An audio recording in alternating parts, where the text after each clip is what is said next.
အဲ့တော့ဦးဇင်းတို့ဒီကနေ့ညတက္ကကြီးတက္ကမကြီးများကိုဗာတရားဟောမှလဲဆိုလို့ရှိရင်ခုတ်တကနိကေဇာတကနိပတ်တော်မှာလာရှိတဲ့ကာမဇတ်တော်ကိုဦးဇင်းတို့ဗမာလိုနာမည်လေးပေးပြီးတော့ဟောပါမယ်စွန့်နိုင်သလောက်ချမ်းသာမည်တဲ့တရားကောင်းစဉ်ကပိဋကပြောကြည့်စမ်းပါဗျာစွန့်နိုင်သလောက်ချမ်းသာကြမယ်လို့အတိတ်တွေရတဲ့တရားဘာကြောင့်ဦးဇင်းတို့ဒီတရားကိုဟောရတယ်လဲဆိုလို့ရှိရင်မိမိအပါဝင်လောကကြီးတစ်ခုလုံးကိုဆင်းရဲစေတာပျက်စီးစေတာဟာဘာလဲလို့မေးရင်လောဘဒေါသမောဟဆိုတဲ့အကုသလမူလအကုသိုလ်အာလုံးတို့မကောင်းမှုအာလုံးတို့ရဲ့မူလအမြစ်ဖြစ်တဲ့တရားတွေကြောင့်တတ္တဝါတွေပျက်စီးကြတယ်လောကကြီးလည်းပျက်စီးရမိမိကိုယ်ကိုချမ်းသာခြင်းနဲ့လောကကြီးကိုကောင်းစေခြင်းနဲ့ဆိုလို့ရှိရင်အဲ့ဒီလောဘဒေါသမောဟဆိုတဲ့အကုသလမူလတရားတွေကိုနည်းနိုင်သမျှနည်းအောင်ကြိုးစားကြရမှာဦးဇင်းတို့သာသနာတော်မြတ်ကြီးမှာမြတ်စွာဘုရားဆုံးမတော်မူခဲ့တဲ့အဆုံးအမအလုံးတို့ဟာလည်းပဲဒီလောဘဒေါသမောဟတရားတွေကိုနေတဲ့နဲ့ပါတဲ့ပါနောက်ဆုံးကုန်အောင်ပြောက်အောင်ကျင့်သုံးညဖို့ဆုံးမထားတာဒီကြီးပါပဲဟုတ်လားအဲ့တော့တရားဓမ္မတို့ဦးဇင်းတို့ကိုရောလောကကြီးတစ်ခုလုံးကိုရောအယုတ်ဆိုးစေအကြီးတန်းစေဆင်းရဲစေတဲ့အရာဘာလဲလို့မေးရင်လောဘဒေါသမောဟအဲ့ဒါကိုဦးဇင်းတို့မြတ်စွာဘုရားကအကုသလမူလမကောင်းမှုအလုံးတို့ရဲ့အခြေခံရေတောင်းမြစ်ကြီး၃ချောင်းလို့အဲ့ဒါလိုဟောခဲ့တာနော်အဲ့တော့ဟိုကျမ်းဂန်တွေထဲမှာလည်းလာတာရှိပါရဲ့အကုသလမူလကာရဏလောကောဝိနတတိဟောဒီလောကကြီးဟာလောဘဒေါသမောဟတို့ကြောင့်ပျက်စီးတာဟုတ်ရလားအေးဒါကြောင့်ဒီကနေ့ဦးဇင်းတို့ကဒီကနေ့ညရောမနေ့ဖြန်ညရောတပတ်ခါညရော၃ညဆိုတော့ဒီကနေ့ညလောဘကြောင့်ဆင်းရဲကြတဲ့တတ္တဝါတွေလောဘနည်းပြီးတော့ချမ်းသာကြစေဖို့ဟုတ်လားမနေ့ဖြန်ညကြတော့ဒေါသကြောင့်ဆင်းရဲကြတဲ့တတ္တဝါတွေကိုဒေါသနည်းပြီးတော့ချမ်းသာကြစေဖို့နောက်ရက်မှာတော့မောဟကြောင့်ဆင်းရဲကြတဲ့တတ္တဝါတွေကိုမောဟနည်းပြီးတော့ချမ်းသာကြစေဖို့လို့ဒီလိုရည်ရွယ်ပြီးတော့ဒီကနေ့ညလောဘနဲ့ပတ်သက်ပြီးတော့ဦးဇင်းတို့ဟောကြားဖို့ရွေးချယ်ထားတာကကာမဇတ်တော်တဲ့စွန့်နိုင်သလောက်ချမ်းသာမည်တဲ့ဒါကြောင့်ပိဋကပေါင်းသူတော်ကောင်းတို့မိမိတို့ရဲ့ဘဝအလုံးသောတတ္တဝါတွေရဲ့ဘဝနောက်ဆုံးကမ္ဘာလောကကြီးကိုပါပျက်စီးအောင်ဖျက်ဆီးနိုင်တဲ့လောဘဒေါသမောဟတရားတွေနဲ့ပတ်သက်ပြီးတော့ဥမ္မိုသိမြင်နားလည်ခွင့်ရအောင်အဲ့ဒီလောဘဒေါသမောဟတရားတွေကိုလည်းပဲမြတ်စွာဘုရားရဲ့ဒေသနာတော်နဲ့အညီတတ်နိုင်သမျှနေတဲ့နဲအောင်ကြိုးစားမယ်ဆိုတဲ့ရည်ရွယ်ချက်ဖြင့်တရားတော်ကိုနာယူကြည်ညိုကြရအောင်တရားမဟောသေးခင်မှာမြတ်စွာဘုရားကိုရှိခိုးပူဇော်ကြောကြအောင်စုဒီတရားတော်ကိုမဟောကြသေးခင်မနာကြသေးခင်မှာတရားတော်အလုံးကိုဟောကြားတော်မူခဲ့တဲ့ဘုရားရှင်ကိုယ်တော်မြတ်ရဲ့အင်မတန်အေးချမ်းကြည်လင်တော်မူတဲ့မဟာကရုဏာကိုသိစေရတရားလုံးစုံကိုသိတော်မူမြင်တော်မူတဲ့သဗ္ဗညုတဉာဏ်ဒီဟုသောပညာကိုတို့မဟာကရုဏာကိုပညာကိုနှစ်ပါးစုံလို့ဖြင့်ပြည့်စုံတော်မူတဲ့ဘုရားရှင်ကိုယ်တော်မြတ်ကိုယူသေးမြတ်တို့ရှိခိုးပူဇော်ကြအောင်စုအလုံးလက်ဥကလေးတွေချီထားကြကရုဏာတိတလဟရယပညာပိဇောတဝိဟတမောဟဓမ္မသန္နရမရလောကကရုဝန္တိတုကတံဂတိဝိမု dd ံကရုဏာတိတလဟရယမဟာကရုဏာတော်ဖြင့်အေးမြသောစိတ်နှလုံးလည်းရှိတော်မူပါဝိထသောပညာပိဇောတဝိဟတမောဟဓမ္မ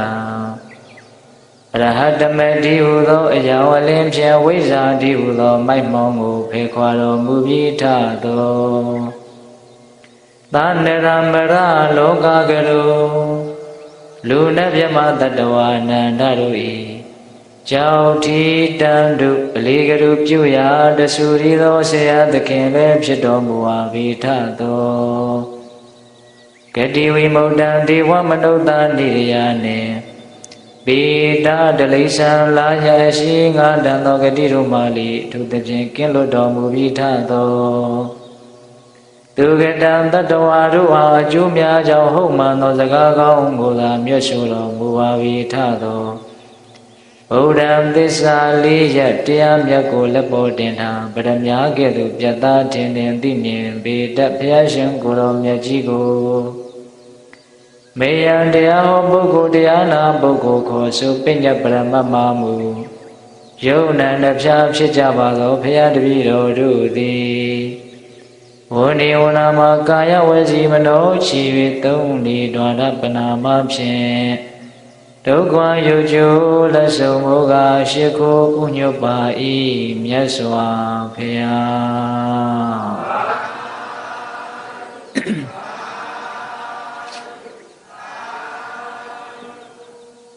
ပိဋကရဲ့ဒီနေ့လောဘနဲ့လောဘရဲ့အကြောင်းစတင်ပြီးတော့ပြောကြည့်ရအောင်အနတ္ထဇနနောလောဘောလောဘောစိတ်တပကောပနောဘယမန္တရာဒောဇာတံတံဇနောနာဝဗုဇ္ဇတိလောဘောလောဘဆိုသောတရားသည်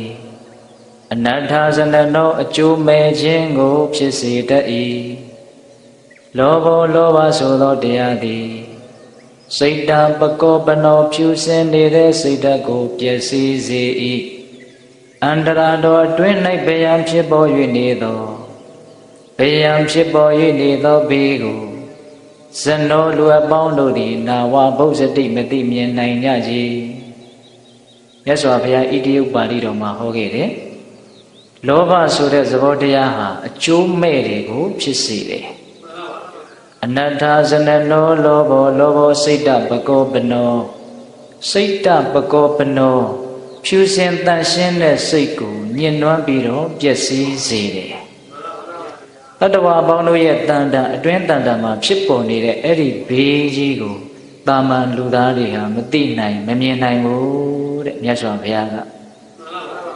ဘယမန္တရတောဇာတံအန္တရတောအတွင်း၌ဇာတံဖြစ်ပေါ်၍နေတဲ့ဗယံဘေးကိုဇနောလူအပေါင်းတို့သည်နာဝဗုဇ္ဇတိမသိနိုင်ဘူးတဲ့လောဘကအတွင်းထဲမှာဘလောက်ကြီးကျယ်တဲ့အကျိုးမဲ့တွေကိုဖန်တီးနိုင်တယ်ဆိုတာကိုတရားဓမ္မတို့ဦးဇင်းတို့တာမန်လူတွေမသိနိုင်ဘူးတဲ့ဒါကြောင့်မြတ်စွာဘုရားကဟောပြတာ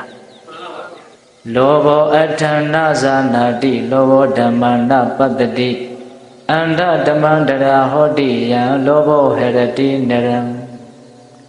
လောဘောလူချင်းမမောမှုသည်အဋ္ဌအကျိုးအကြောင်းအဆိုးကောင်းကိုနာဇာနာတိမသိမြင်နိုင်ကြလောဘရှိလာပြီဆိုလို့ရှိလောဘဆိုတဲ့သဘောတရားဟာအကျိုးရှိတာတွေမရှိတာတွေကိုခွဲခြားဝေဖန်နိုင်တဲ့သဘောမျိုးမရှိဘူးလုံတော်အဋ္ဌနာဇာနာတိလုံတော်ဓမ္မနာပတ္တိလုံတော်မမောသောပုဂ္ဂိုလ်သည်ဓမ္မသူတော်ကောင်းတရားကိုနပတ္တိမမြင်နိုင်ကြလောဘတွေလွှမ်းနေတဲ့လူတယောက်ဟာကောင်းတဲ့တရားကိုသူသဘောပေါက်ဖို့မလွယ်ပါဘူးတဲ့ဟုတ်လားအနှစ်ကလေးတွေကြီးပဲလို့ဥစဉ်ထင်တယ်နော်အေးလောဘတွေလွှမ်းနေလို့ရှိရင်မိမိအတွက်အကျိုးရှိတာတွေမရှိတာတွေကိုခွဲခြားဝေဖန်ခြင်းကမစွမ်းနိုင်တော့ဘူးလောဘတွေလွှမ်းလာလို့ရှိရင်သူတော်ကောင်းတရားချမ်းသာကြောင်းတရားတွေကိုသိမြင်နားလည်ဖို့မစွမ်းနိုင်တော့ဘူးဟုတ်လားလုံတော်အဋ္ဌနာဇာနာတိလုံတော်ဓမ္မနာပတ္တိအန္တဓမ္မန္တရာဟောတိယံလောဘောဟရတိနရံ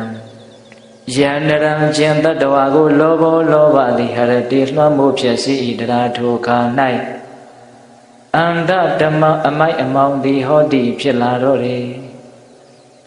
လောဘလွှမ်းလာပြီဆိုရင်အဲ့ဒီတတ္တဝါဘာမှမမြင်တော့ဘူး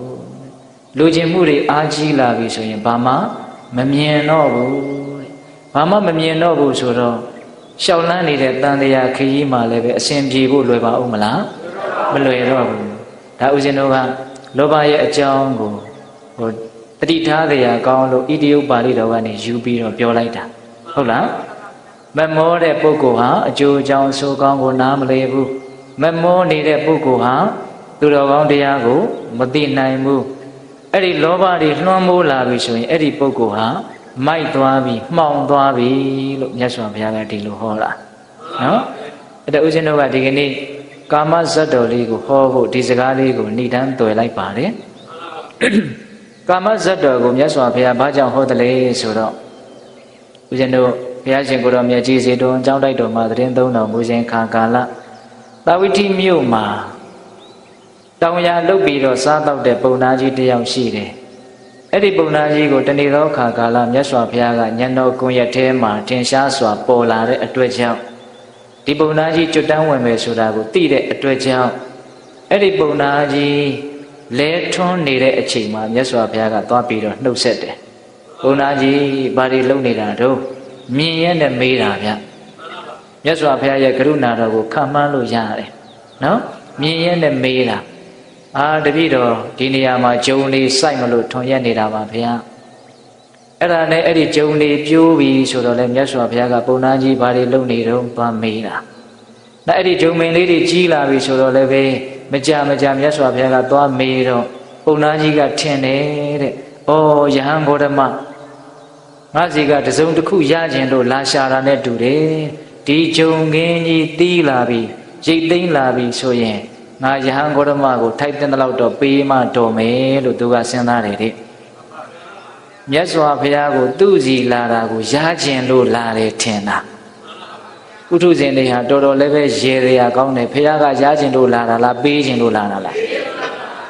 ပေးခြင်းလို့လာတာပေးခြင်းလို့လာတာ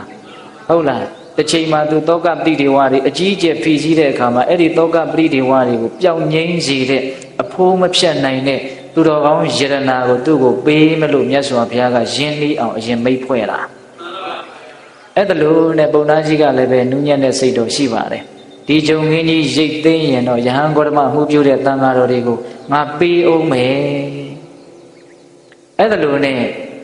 သူစိတ်ကူးတွေရင်ဂျုံခင်းကြီးကလည်းတကယ်မှမှဲ့ဝင်ပြီးတော့အကျယ်ကြီးဘယ်နှတင်းရမယ်ဘာတွေလုပ်မယ်အဲ့ဒါလို့နဲ့မနှက်ဖြံခါမှာရိတ်တော့မယ်ဆိုတော့ဒီကနေ့လိုညမျိုးမှာအစိရဝတီမြစ်ရဲ့အထက်အကြည်ရက်မှာမိုးကသီးထန်စွာရွာတယ်အထက်အညာရက်မှာအဲ့ဒါလိုရွာတော့အဲ့ဒီအစိရဝတီမြစ်ဟာညာတွင်ချင်းကြီးတယ်ပုံအိမ်မှာအိတ်နေတာဘာမှမသိဘူးအဲ့ဒီကြီးလာတဲ့ရေတွေကတရိပ်ရိပ်တက်ပြီးတော့သူ့ရဲ့မှဲ့ဝင်းနေတဲ့ဂျုံဝင်းကြီးကိုအကုန်လုံးတိုက်ပြီးတော့စားသွားတာအဲ့ဒီနားမှာဂျုံငင်းကြီးရှိတယ်ဆိုတာကိုတော့မသိနိုင်တော့အဲ့ဒါမနဲ့တင်တော့ဘုရားကြီးကသူ့အိမ်ကနေထားလာတဲ့ဂျုံရိပ်မယ်ပေါ့ဂျုံငင်းကဘယ်နာနေမှတော့မှန်းလို့မရတော့ဘူးအဲ့ဒီမှာသူအကြီးအကျယ်စိတ်ဆင်းရဲတယ်ယဟန်ဂေါတမကိုလည်းငါပေးအောင်မယ်လို့မှန်းထားတာခုသူများပေးဖို့နေနေတာငါတောင်ဘာမှမရတော့ဘူးဆိုပြီးတော့တခါတည်းအိမ်ထဲကိုဝင်အိတ်တယ်အဲ့ဒီအချိန်မှာမြတ်စွာဘုရားကအိမ်ကိုကြွလာယဟန်ဂေါတမကြွလာတယ်လို့သတင်းစကားပုံနာကြီးကြားတော့ပုံနာကြီးကအင်မတန်စိုးရိမ်တဲ့တောကပရိဒေဝဖိစီးနေတော့မြတ်စွာဘုရားကိုထွက်ပြီးတော့မတွေ့နိုင်ဘူးအဲ့ဒါနဲ့အဲ့ဒီယဟန်ဂေါတမကငါမိတ်ဆွေပါအိမ်ထဲကိုပင့်ခဲ့ပါအိမ်ထဲကိုခေါ်ခဲ့ပါပေါ့အရက်လို့ပြောအဲ့ဒါနဲ့မြတ်စွာဘုရားအိမ်ထဲကြွလာတော့မြတ်စွာဘုရားကပုံနာကြီးပေမှာတော့ဂျုံငင်းကြီးပျက်စီးလို့စိုးရိမ်တဲ့စိတ်နဲ့အိယာတွေကမထားနိုင်ဘူးအဲ့ဒါလို့ဆိုခေါ်ခဲ့ပါဆိုတော့ပုံနာကြီးကိုပွေယူလာရတယ်စောစောကအကောင်းစားနော်သူ့ရဲ့စီးစိမ်ဒါလေးကိုအားကိုးပြီးတော့ထားရတာအဲ့ဒါလေးပျက်စီးသွားတော့သူ့မှာဆုပ်เสียအကန့်စရာဘာမှမရှိတော့အများကြီးသူခံစားရတာပေါ့အဲ့ဒီမှာမြတ်စွာဘုရားကြီးကိုပွေချီလာတော့မြတ်စွာဘုရားကတကားကြီးစိုးရိမ်ခြင်းကြောင့်ဒီဂျုံတွေကပြန်ရမှာလားလို့မေးတာစကားကတော့မြတ်စွာဘုရားကအဓိပ္ပာယ်ရှိတာကြီးပြောတာဗျစိုးရိမ်ခြင်းကြောင့်ပြန်ရမှာလားဒကာဓမ္မတို့ဦးဇင်းတို့တွေလည်းတစ်ခါတလေတစုံတစ်ခုပျက်စီးသွားရင်တစုံတစ်ခုစိတ်တိုင်းမကြရင်စိတ်ထဲမှာစိုးရိမ်တဲ့သဘောမဖြစ်ဘူးလားဖြစ်ပါဘူးအဲ့ဒီအချိန်မှာဒီမွေးကုန်းလေးမေးဖို့ဒီလိုစိုးရိမ်လို့ငါဖြစ်ချင်တာတွေဖြစ်လာမှာလားပျက်စီးသွားတာတွေကပြန်ရမှာလားဆိုလိုတာကစိုးရိမ်ခြင်းမှာဘာအကျိုးမှမရှိဘူးဆိုတာကိုပြောတာတသက်မဲ့စိတ်နှလုံးကိုလောင်မြိုက်တာပဲရှိတယ်ဒါတွေပျက်စီးသွားလို့စိုးရိမ်နေုံမျှနဲ့လည်းဘာမှလည်းရလာတာမရှိအဲ့ဒီမှာတပည့်တော့ဒါတွေကတော့ပြန်မရတော့ပါဘူးဗျာ အဲ့ဒီမှာမြတ်စွာဘုရားကတခါကြီးအဲ့ဒါလို့ဆိုရင်ဒီစိုးရိမ်ခြင်းဟာဘာကြောင့်ဖြစ်တယ်လို့ထင်လဲတဲ့အကြောင်းတရားကိုမေးတာနော်မေးတော့တပည့်တော်မသိဘူးတဲ့ကိုစိုးရိမ်နေတာကိုဘာလို့စိုးရိမ်နေတယ်ဆိုတာကိုသိတယ်လားမသိဘူးတဲ့မသိတော့မြတ်စွာဘုရားကအဲ့ဒါလို့ဆိုရင်ငါပြောပြမယ်ဆိုပြီးတော့စိုးရိမ်ခြင်းရဲ့အကြောင်းတရားတဏှာယဇာယတိသောကောတဏှာယဇာယတိဘယံတဏှာယဝိပ္ပမုဒ္ဒတနတ္ထိသောကောကုတောဘယံတဏှာယလူခြင်းမမောခြင်းကြောင့်သောကောစိုးရိမ်ခြင်းသည်ဇာယတိဖြစ်ပေါ်၏တဏှာယလူခြင်းမမောခြင်းကြောင့်ဘယံဘေးဒုက္ခအပေါင်းတို့သည်ဇာယတိဖြစ်ပေါ်၍လာကုန်၏တဏှာယလူခြင်းမမောခြင်းမှဝိပ္ပမုဒ္ဒတကင်းလွတ်နေသောပုဂ္ဂိုလ်အားသောကောစိုးရိမ်ခြင်းသည်နတ္ထိမရှိနိုင်မှုဘယံဘေးအပေါင်းတို့သည်ကုတောအဋ္ဌိအဘယ်မှရှိပါအံ့ဤစိုးရိမ်ခြင်းရဲ့အကြောင်းတရားကိုရှာပြလူခြင်းမမောခြင်းဆိုတဲ့လောဘကြောင့်စိုးရိမ်ခြင်းဖြစ်တယ်လူခြင်းမမောခြင်းဆိုတဲ့လောဘကြောင့်ဘေးအပေါင်းတို့ဖြစ်ပေါ်လာတယ်လူခြင်းမမောခြင်းကင်းနေတဲ့ပုဂ္ဂိုလ်မှာစိုးရိမ်ခြင်းလည်းမရှိဘူးဘေးဆိုတာဘယ်မှာဖြစ်ပါမလဲလို့မြတ်စွာဘုရားကအဲ့ဒီဂါထာလေးကိုဟောတာဒီတော့ဦးဇင်းတို့ကဘေးသက်ပေါင်းသူတော်ကောင်းတို့ကိုစဉ်းစားပြီးတော့မပေးပါဘူးနော်ဂါထာလေးတွေကိုရှေ့ကရွတ်သွားမှာပဲကိုယ့်ဟာကိုယ်စဉ်းစားနော်ဒီဘေးသက်ကတရားနာသက်ရှင်းနေတဲ့ဘေးသက်လို့လည်းပဲဦးဇင်းတို့သိထားတယ်ဟုတ်လားစိုးရိမ်ခြင်းဆိုတာဘာကြောင့်ဖြစ်တယ်လောဘလူချင်းချင်းကြောင့်ဖြစ်တာဘေးတွေကလည်းပဲလူချင်းချင်းကြောင့်ဖြစ်တာဟုတ်လားလူချင်းနေပြီဆိုလို့ရှိရင်ရပါမလားဆိုတာလေးမလာဘူးလားတကယ်လို့လူချင်းနာရပြီဆိုတော့ပြင်းပျက်စီးသွားမှာလားဆိုတာក៏မလာဘူးလားအဲ့ဒါလို့လူချင်းမှုတည်စိုးရိမ်မှုနဲ့ပူကန့်နေတယ်အဲ့ဒါကိုပိဿပေါင်းသူတော်ကောင်းတို့သဘောပေါက်ရမယ်ဟုတ်လားတစုံတစ်ခုကိုလိုချင်ပြီဆိုလို့ရှိရင်သေချာပေါက်နောက်ကစိုးရိမ်မှုထိတ်လန့်မှုတုန်လှုပ်မှုအနည်းနဲ့အများပါကိုပါတယ်ဟုတ်လားအဲ့ဒါလိုမြတ်စွာဘုရားကဟောပြီးတော့ဦးဇင်းတို့အဲ့ဒီပုံနာကြီးကိုသုတ်တန်နိဗ္ဗာန်ပါဠိတော်မှာလာရှိတဲ့အတ္တကနိဗ္ဗာန်မှာလာရှိတဲ့ကာမသုတ်တန်ဆိုတာကိုအဲ့ဒီပုံနာကြီးကိုဟောတယ်ကာမဇတ်ကိုမဟောသေးဘူးနော်ဘာကိုအရင်ဟောတယ်ကာမသုတ်တန်ကိုဟောတယ်အဲ့ဒီကာမသုတ်တံကိုပေးသက်ပေါင်းသူတော်ကောင်းတို့အကြံမြင်ကလေးနာယူကြည့်ရအောင်မယ်ဟုတ်လားကာမံကာမယမာနတတတစေတံသမိစ္ဆတိအတ္တပိတိမနောဟောတိလတ္ထမေဇောယတိစတိကာမံကာမကိုကာမယမာနတလိုလားတောင့်တ၍နေသောတတ္တထိုပုဂ္ဂိုလ်အားတံကာမံထိုကာမတို့သည်စေသမိစ္ဆတိအကယ်၍ပြည့်စုံညာအံမေဇောထိုကဲ့သို့ကာမနဲ့ပြည့်စုံနေသောတတ္တဝါတို့သည်ယရိစတိတန်လတ္တာလူကျင်နာကိုရတဲ့အတွက်ကြောင့်သူမနောဝမ်းမြောက်ဝမ်းသာသောစိတ်သည်အတ္တဟောတိဖြစ်မှတေချာပေါက်ပဲတတ္တဝါတူတယောက်အနေနဲ့ကာမဂုဏ်တွေကိုရခြင်းနဲ့ဇီဝဥစ္စာအကုန်လုံးသက်ရှိသက်မဲ့ကာမဂုဏ်အာယုန်တွေကိုရခြင်းနဲ့ရခြင်းလို့ရပြီပြည့်စုံသွားပြီဆိုရင်အဲ့ဒါတေချာပေါက်အဲ့ဒီတတ္တဝါမှာဝမ်းသာတဲ့သဘောစိတ်တိုင်းကြတဲ့သဘောကျဉ်တ်တဲ့သဘောတေချာပေါက်ဖြစ်မယ်တဲ့ဘာမှမဆန်းပါဘူးဒီတရားလေးကဒါပေမဲ့နောက်ပြောမှာတွေကိုပေါ်လွင်ထင်ရှားစေခြင်းလို့မြတ်စွာဘုရားကရိုးရိုးလေးကစပြောတာဆိုလိုတာကကိုလိုချင်တာရပြီဆိုရင်တတ္တဝါတွေမှာဝမ်းသာတဲ့သဘောတေချာပေါက်ဖြစ်ကိုဖြစ်တယ်တဲ့ဒီကမာကြီးတွေကိုလိုချင်တာရပြီကိုလိုချင်တာဖြစ်ပြီဆိုရင်ဝမ်းမြောက်တဲ့သဘောကြည်နူးတဲ့သဘောတေချာပေါက်ဖြစ်ကိုဖြစ်တယ်အဲ့ဒီဝမ်းသာတဲ့သဘောကြည်နူးတဲ့သဘောကဆင်းရဲဖို့အရှိန်ယူနေတာဆိုတာကိုထင်ရှားစေခြင်းလို့သူ့ကိုအရင်ပြောတာအလကားကြီးကြည်နူးနေရတာမဟုတ်ဘူးအလကားကြီးဝမ်းသာနေရတာမဟုတ်ဟုတ်လားအဲ့ဒီဂါထာလေးမြတ်စွာဘုရားစဟောတယ်နော်လူကျင်တာရပြီဆိုရင်တေချာပေါက်ဝမ်းသာကြမယ်ဟုတ်လားကာမံကာမယမာနတတတစေတံသမိစ္ဆတိအတ္တပိတိမနောဟောတိလတ္ထမေဇောယတိစတိတတ္တစေကာမယာနတ္တသန္တဇာတတ္တသန္တုနောတေကာမိပရိဟာယန္တိတံလဝိဒောဝရုပ္ပတိလာပြီဒုတိယဂါထာဘာပြောလဲဆိုတော့သန္တဇာတတ္တလူချင်းမမောခြင်းသန္တတွေအမြဲတမ်းဖြစ်၍နေသောကာမယာနတ္တကာမဂုဏ်ဒီဟုသောယင်ကိုအမြဲတမ်းစီး၍နေသောတတ္တထိုပုဂ္ဂိုလ်အား တေကာမထိုကာမတရားတို့သည်စေပရိဟာယန္တိအကယ်၍ဆုံးရှုံးပျက်စီးကုန်냐အာဟောသောတရုံကပြည့်စုံလို့ဝမ်းသာနေတဲ့တတ္တဝါနော်အေးအဲ့ဒီတတ္တဝါလိုချင်တဲ့ဆန္ဒတွေကလည်းအမြဲတမ်းရှိတယ်ဆန္ဒတွေအမြဲတမ်းပါလေရှိနေတယ်မြတ်စွာဘုရားကကာမကိုယင်တစည်းနဲ့ဥပမာပေးထားတာဗျကာမယာနတ္တကာမဒီဟုသောယင်ကိုတက်ပြီးတော့စီးနေတဲ့အဲ့ဒီတတ္တဝါဘယ်သူဘဝလို့မဆိုလို့ဘူးနော်အေးကာမဒီဟုသောယင်ကိုပါလေတက်ပြီးတော့စီးနေတာအဲ့ဒီစီးနေတဲ့အခိုက်အတန့်ပျော်ပျော်ကြီးစီးနေတဲ့အခိုက်အတန့်မှာပဲတေကာမပရိဟာယံဒီအဲ့ဒီကာမတွေဟာပျက်စီးသွားတယ်ဆိုကြပါစို့ကာမယင်ကြီးမှောက်သွားနော်ကားလေးကဇိမ်ကျစီးကောင်းတာအရှိန်နဲ့တနာရီကီလိုမီတာ120လောက်ပြေးနေတယ်အဲ့ဒီချိန်မှာဝုန်းနဲ့တိုင်းကနေတခါတည်းဂျွန်တို့မောက်ခုံလိမ့်ပြီးတော့မှောက်သွားရင်ဘလို့နေမလဲအဲ့ဒီချိန်မှာဘလို့နေမလဲစဉ်းစားကြည့်နော်ဒါလေးဥပမာသိကောင်းတယ်အဲ့ဒီမှာမြတ်စွာဘုရားကတော့တန်လဝိဒောဝရုပတိကာမယင်ကြီးကိုပျော်ပျော်ကြီးစီးနေစေမှာအဲ့ဒီကာမတွေပျက်စီးသွားပြီလဲဆိုရောတန်လဝိဒောဝရုပတိမြားမှန်ခံရတဲ့သားကောင်လိုဖောက်ပြန်တုန်လှုပ်သွားတယ်တဲ့သားကောင်တစ်ကောင်အရှိန်နဲ့သူကျက်စားနေတာအဲ့ဒါမုတ်ဆိုးကမြားနဲ့ချောင်းပြီးတော့ပြစ်လိုက်တယ်လူလှိမ့်ပြီးတော့တုန်လှုပ်တဲ့သဘောမျိုးထင်ရှားစွာမမြင်ရဘူးလားမြင်ရတယ်အဲ့ဒါလိုမျိုး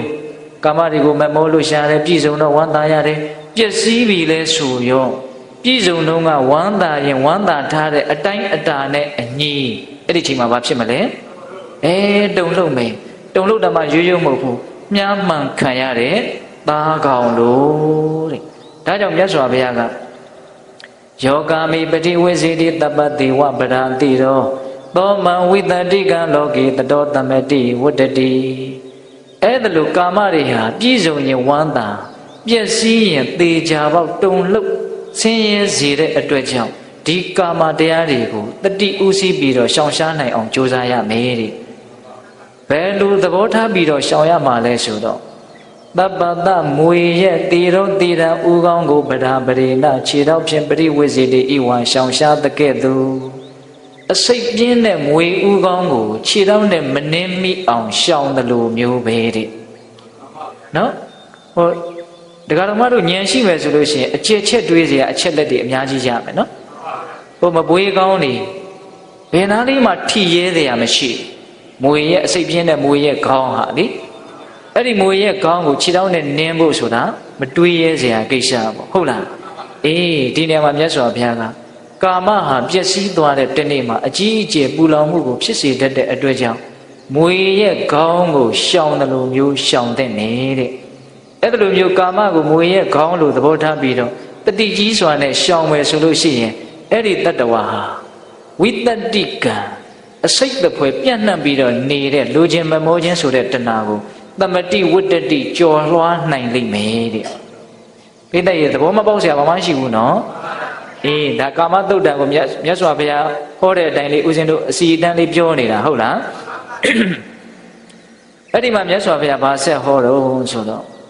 ယောဂာမိပတိဝိစေတိတပ္ပတိဝပဒံတိရော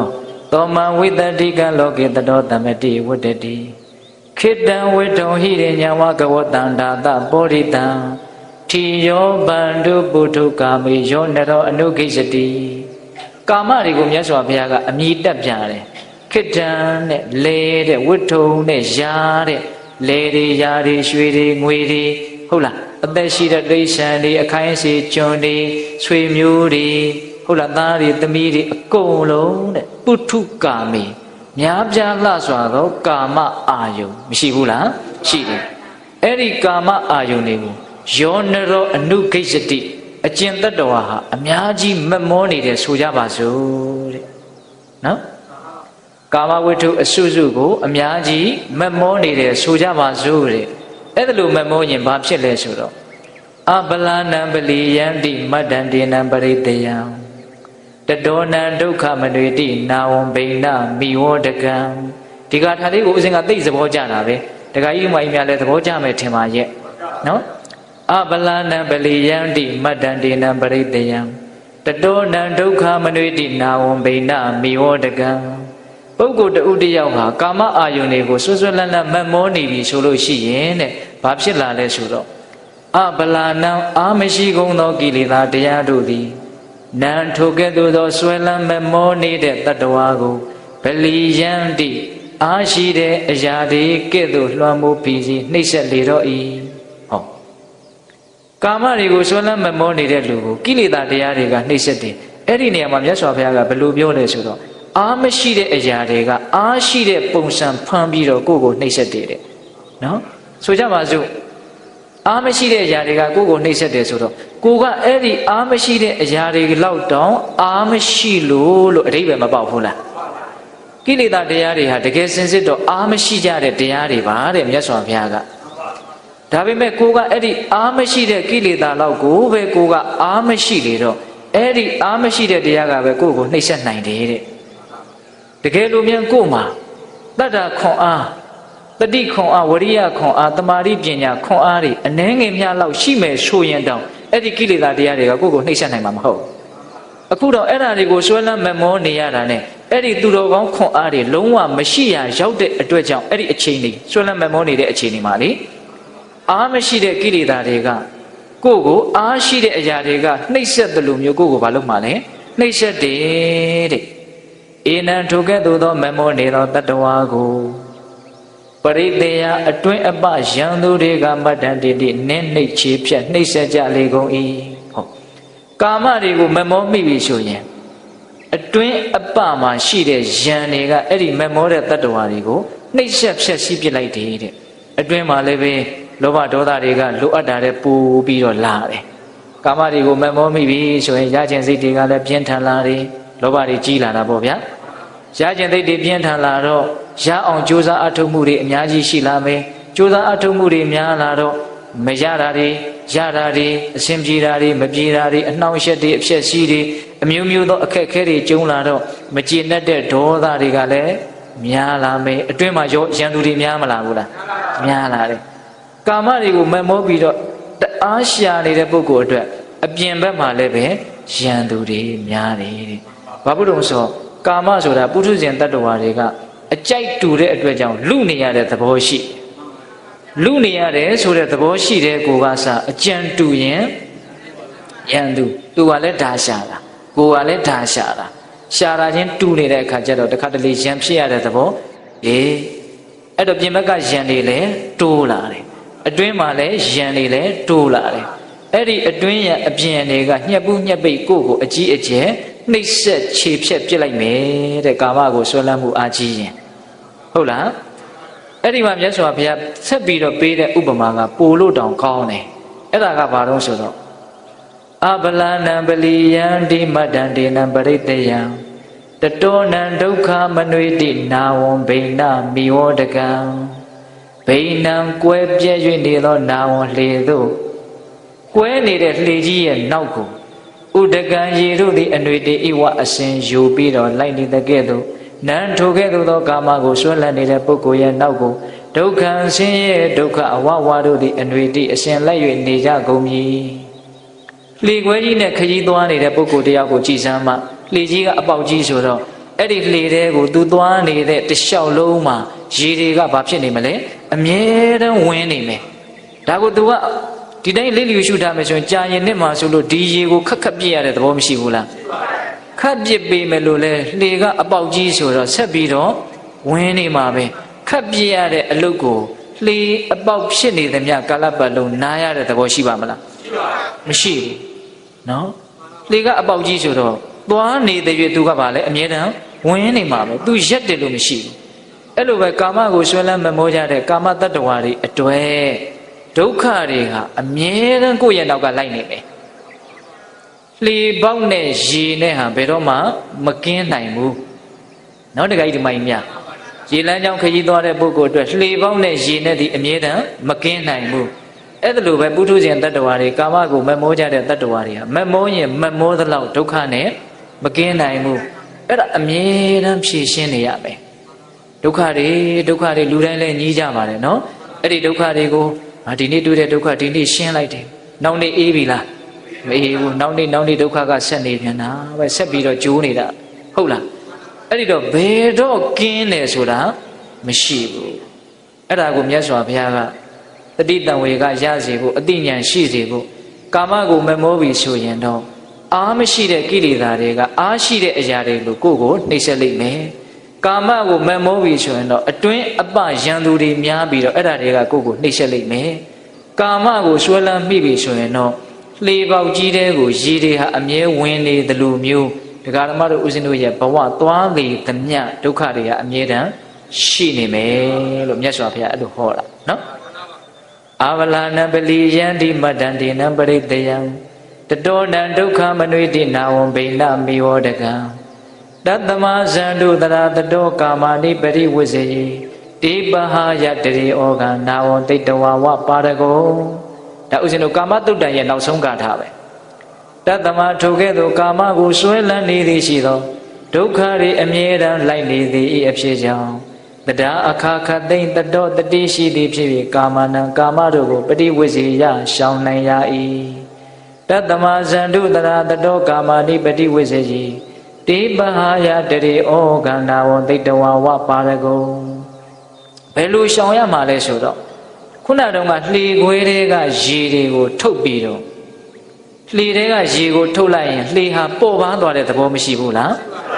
အေးအဲ့ဒါလိုမျိုးဒီခန္ဓာကိုယ်ထဲမှာလည်းပဲကိလေသာဒီဟုသောရေတွေရှိတယ်တဲ့မြတ်စွာဘုရားက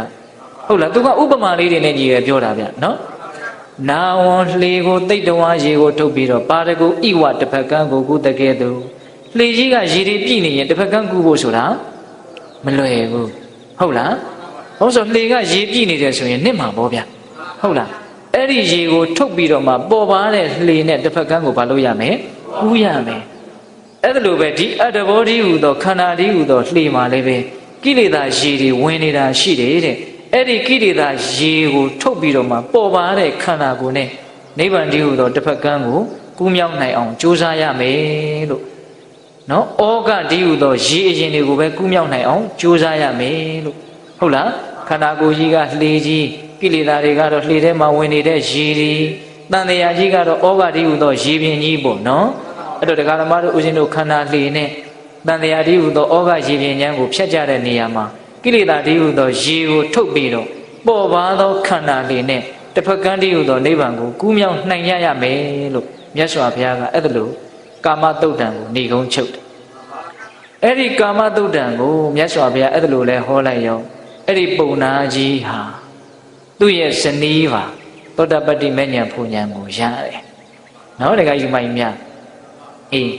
အဲ့ဒါလို့တတ္တရာကိုရပြီးတော့ပုံနာကြီးလည်းမရချမ်းသာရာကိုရတယ်ဆိုတာကိုကျောင်းတော်ရောက်တော့တန်ဃာတော်ရှင်မြတ်တွေကမြတ်စွာဘုရားကိုလျှောက်ကြတော့မြတ်စွာဘုရားကချစ်သားတို့ဒီဘဝသာလျင်ဒီပုံနာကြီးဇနီးမောင်နှံကိုငါတတ္တရာဒီပုံနာကြီးကိုတတ္တရာရစေတာမဟုတ်ဘူးအရင်တုန်းကလည်းပဲဒီပုံနာကြီးကိုငါတတ္တရာရစေခဲ့ဘူးတယ်ဆိုပြီးတော့ဦးဇင်းတို့ဟောမယ်လို့ပြောထားတဲ့ကာမဇက်ကိုအဲ့ဒီကြမှာဟောတာနော်အေးအဲ့ဒါလေးကိုဦးဇင်းတို့ကြံတဲ့အချိန်မှာပြောကြရအောင်နော်အေးအဲ့ဒီကာမဇက်တော်မှာဦးဇင်းတို့ဗာရာဏသီပြည်ကစလိုက်ကြရအောင်ဗာရာဏသီပြည်ပြမတမင်းကြီးမှာသားတော်နှစ်ပါးထွန်းကားတယ်အဲ့ဒီမှာသားတော်နှစ်ပါးထွန်းကားပြီးတော့ဒီဗာရာဏသီပြည်ရှင်ဘုရင်မင်းတရားနတ်ရွာဆံကံတော်ကုံညတော့မူကြီးမတ်ရသေနာပတိတွေကကြီးတဲ့သားကိုထိနှံအပ်ဖို့ငယ်တဲ့သားကိုအိမ်ရှိအရာထားဖို့အကုန်လုံးစီဝေးတိုင်ပင်ပြီးဆုံးဖြတ်ကြတော့အဲ့ဒီမှာကြီးတဲ့သားကထိနှံစည်းစိမ်ကိုမလိုချင်ဘူးတဲ့သိလားထိနှံစည်းစိမ်ကို तू မလိုချင်ဘူးဆိုတော့ဟာဘာလို့မလိုချင်တာတော့ဒါဖြစ်ရင်ဘာလုံးမှာတော့နန်းတော်မှာအေးအေးဆေးဆေးနေမှာလားငယ်တဲ့မင်းသားကိုမင်းမြောက်ရမှာလားဟုတ်တယ်တဲ့ငယ်တဲ့မင်းသားကိုမင်းမြောက်လိုက်ငါထိနှံစည်းစိမ်ကိုမလိုချင်ဘူးအိမ်ရှိမင်းသားလည်းမလုပ်ချင်ဘူးနန်းတော်မှာလည်းငါမနေချင်ဘူးသူ့စိတ်ထဲမှာတာဝန်တွေကိုကြောက်တာနဲ့တူပါရဲ့စည်းစိမ်တွေကို तू မရချင်တာတော့မဟုတ်ဘူးနောက်ပိုင်းဖြစ်လာတဲ့အခြေအနေကိုထောက်ဆပြီးတော့ပြောရရင်အဲ့ဒီမင်းသားကြီးက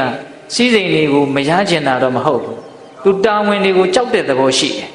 အဲ့ဒါကြောင့် तू ကဘာဖြစ်တုံးဆိုတော့ငါရှင်မေမလုပ်ချင်ဘူးငါရဲ့ညီကိုပဲမင်းမြောက်လိုက်ပါဆိုပြီးတော့အဲ့ဒီမှာဒီညီကိုမင်းမြောက်ပေးတော့ तू ကနန်းတော်ကနေထွက်ခွာသွားတာဗျဘ ဘယ်ထွက်ခွာသွားတော့ဆိုတော့တောရွာလေးတရွာမှာသွားပြီးတော့သူကမထင်မရှားဘဝနဲ့သွားနေတာဘာဒီစိတ်ကူးပေါက်တယ်တော့မသိဘူးသူကအဲ့ဒါလိုသွားပြီးတော့နေတော့အဲ့ဒီမှာညီကသူ့ကိုဖြောင်းပြတယ်ဒီနန်းတော်မှာပဲကောင်းကောင်းမွန်မွန်စည်းစိမ်နဲ့နေပါဘာမှမလုပ်ပါနဲ့ဒီလိုပြောတာလည်းသူမရဘူးအဲ့ဒါနဲ့အဲ့ဒီလိုပြည့်စံတဲ့အရက်ကိုသွားပြီးတော့ရွာတရွာမှာသွားပြီးတော့နေတော့နောက်တော့အဲ့ဒီရွာသားကလူတွေကဒါဟာရှင်ဘရင်ရဲ့သားအခုဖြစ်နေတဲ့ရှင်ဘရင်ရဲ့အကိုဆိုတာကိုသိတဲ့အခါကျတော့သူ့ကိုအလုံးမခိုင်းရဘူးအလုံးမခိုင်းရပဲနဲ့ဝိုင်းပြီးတော့ချင်းကပ်ကြတာသူ့ကိုအဲ့ဒါလိုဝိုင်းပြီးတော့ချင်းကပ်ပြီးတော့နောက်တော့အဲ့ဒီတထေးတူကသူ့အိမ်မှာခေါ်ပြီးတော့ပြုစုထားတာပြုစုထားတော့အဲ့ဒီတထေးကသူ့ပေါ်မှာအများကြီးကျေးဇူးရှိတာပေါ့လေအဲ့လိုအများကြီးကျေးဇူးရှိတော့ဒီလိုနဲ့နေလာရင်းနဲ့နောက်တော့အဲ့ဒီတထေးနဲ့အပေါင်းပါတွေကဒီအကိုဖြစ်တဲ့မင်းသားကိုမင်းသားသင်ရဲ့ညီရှင်ဘရင်ကိုစာတင်ပြီးတော့ပေးပါအဲ့ဒါဘာလဲဆိုတော့ဒီနယ်မှာရှိတဲ့အခွန်အတုတ်တွေကိုဘရင်ကြီးတွေကိုမဆက်တာပဲရစေနဲ့ငါးစီကိုပဲဆက်တာကြမယ်ဒါကြောင့်ကျွန်တော်မျိုးတို့ကမင်းသားကိုပဲဆက်တာမယ်ညီဖြစ်တဲ့အကိုညီဖြစ်တဲ့ရှင်ဘရင်ကြီးကိုမဆက်တာတော့ဘူးအဲ့ဒါကိုနှံ့ပြီးတော့စာရေးလိုက်ပါအခွန်လွန်ငင်းချမ်းသာခွင့်အဲ့ဒီမှာအကိုဖြစ်တဲ့လူကကျေးဇူးတရားတွေကလည်းရှိတာဆိုတော့ဟုတ်ပြီဆိုပြီးတော့စာ40ဆောင်ရေးပေးတယ်ညီစီကိုမင်းစီကိုဒီနာကလူတွေကအခွန်မဆက်တော့ဘူးငါရဲ့ကျေးဇူးရှင်တွေဖြစ်တဲ့အတွက်ကြောင့်မင်းဒါကိုနားလည်ပြီးတော့ခွင့်ပြုပါလို့ဆိုတော့ဟိုကညီရှင်မင်းကလည်းကောင်းပြီဆိုပြီးတော့အခွန်မယူဘူး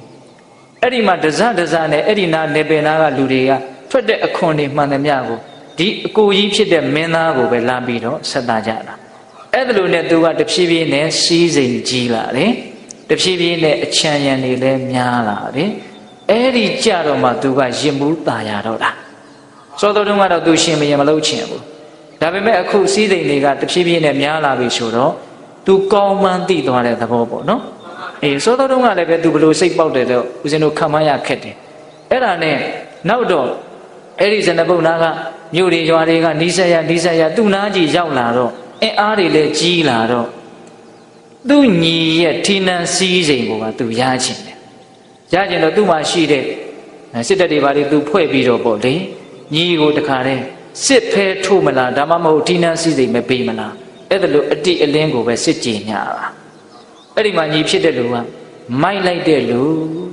ထီနန်းစည်းစိမ်ကိုပေးတော့ကဒီလူမိုက်မယူငါတကယ်လို့စစ်ထိုးမယ်ဆိုသူတေချာပေါက်ရှုံးမှာဒါပေမဲ့လို့စစ်ထိုးရင်အလုံးသောတတ္တဝါတွေဒုက္ခရောက်ကြလိမ့်မယ်ဆိုပြီးတော့နောင်တော်ကြီးကိုရိုးသေးသေးပဲစကားပြန်လိုက်တယ်ထီနန်းကိုအသာတကြီးအပ်မယ်ဆိုတော့အဲ့ဒီမှာသူလာပြီးတော့ရှင်ဘုရင်လှုပ်တယ်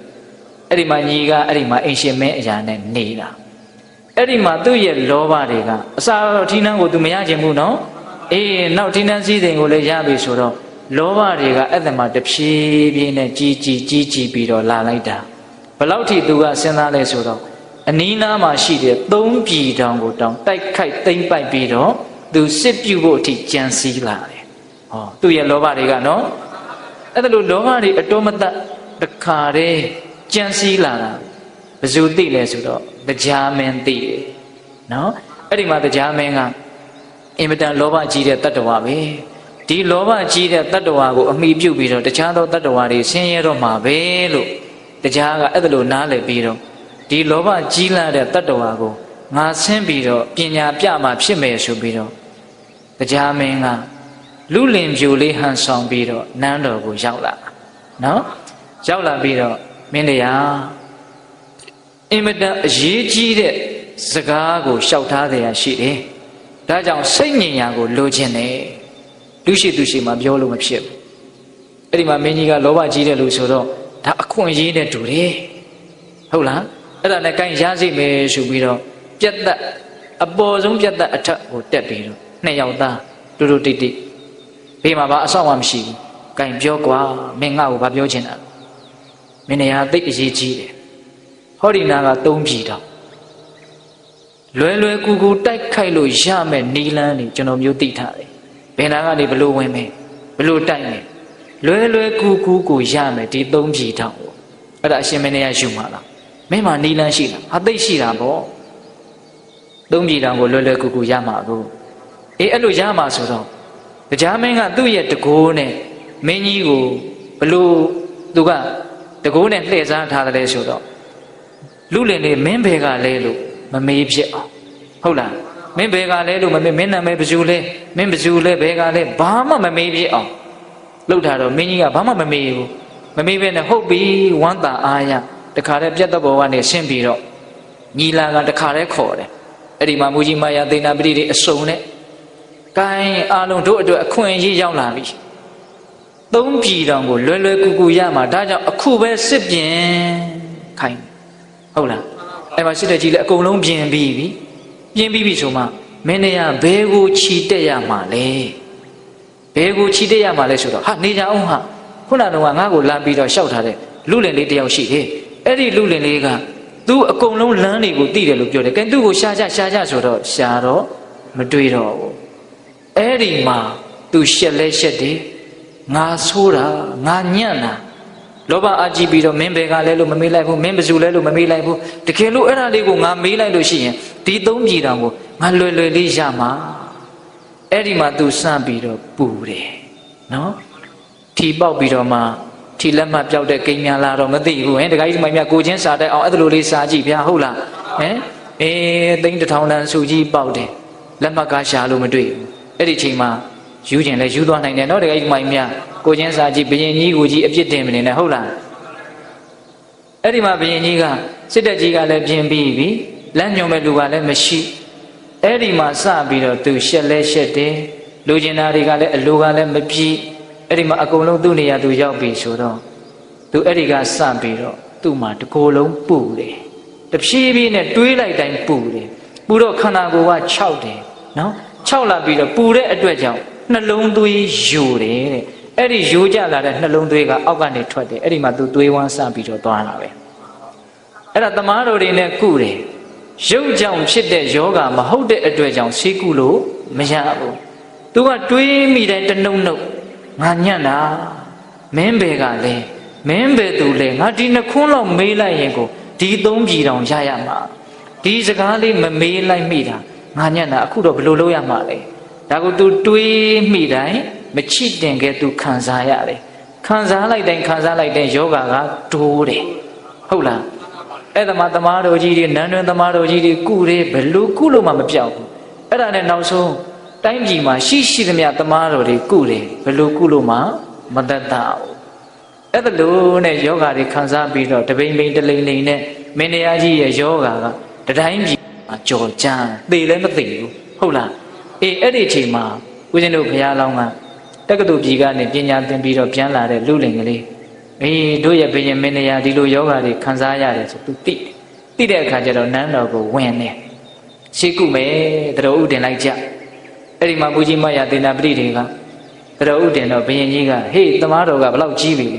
လဲငယ်လေးရှိသေးတယ်အဲ့ဒါလို့ဆိုရင်သူလဲစွမ်းမှာမဟုတ်ပါဘူးကွယ်ရိတ်ခါအဖိုးအခပေးပြီးတော့ပြန်လွှတ်လိုက်ပါအဲ့ဒီမှာဘုရားလောင်းကသူအဖိုးအခကိုလိုချင်လို့ကုတာမဟုတ်ဘူးမပြောက်ရင်မပေးပါနဲ့ခြေဘူကလေးလောက်ပဲသူစဉ်းစားထားတယ်အဲ့ဒါလို့ပြောတော့ gain အဲ့ဒါလို့ဆိုရင်လည်းခေါ်ခဲ့ဆိုတော့မင်းကြီးနဲ့တွေ့ကြရောနော်မင်းကြီးနဲ့တွေ့ကြရောအဲ့ဒါလို့မင်းကြီးနဲ့တွေ့တဲ့အခါကျတော့မင်းကြီးနဲ့နှစ်ကိုကြားမင်းကြီးဘာကြောင့်ဒီယောဂဖြစ်ရတယ်လဲဆိုတာကိုပြောပါအဲ့လိုတောင်းဆိုတာမင်းယောဂဖြစ်ခြင်းရဲ့အကြောင်းကိုမင်းကငါပြောမပြလို့မဖြစ်ဘူးလားမင်းကြီးတဲ့အကြောင်းကိုမသိရဘဲနဲ့စိတ်ကုဖို့ဆိုတာမဖြစ်နိုင်အဲ့ဒါနဲ့ဘေးကလူတွေကိုမျက်နှာရည်မျက်နှာကဲပြတော့အာလုံးထွက်ခွာသွားတော့မှမင်းကြီးကအကုန်လုံးပြောပြတယ်ငါအဲ့ဒီနေ့ကမင်းဘယ်သူလဲမင်းဘယ်ကလဲလို့ငါမမေးလိုက်မိဘူး